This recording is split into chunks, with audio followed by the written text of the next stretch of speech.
নিয়োগ দুর্নীতিকাণ্ডে কেন্দ্রীয় তদন্তকারী সংস্থা সিবিআই এর পথে হাঁটল কেন্দ্রের আরও এক তদন্তকারী সংস্থা ইডি। নিয়োগ দুর্নীতির বিষয়ে বাদুড়িয়া পৌরসভার কাছ থেকে যে তথ্য ও নথি চেয়েছিল সিবিআই, এবার সেই একই তথ্য নথি চেয়ে বাদুড়িয়া পৌরসভাকে নোটিশ দিল ইডি।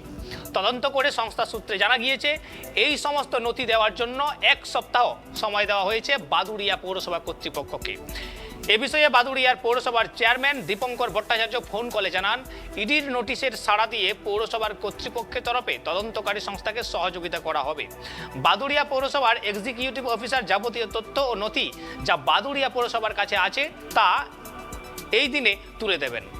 সপ্তাহের মধ্যে পৌরসভার নিয়োগ 7ই জুন সিবিআই এর 5 সদস্য বসিরহাট মহকুমার বাদুড়িয়া ও টাকি পৌরসভার সিবিআই তদন্ত করছিল।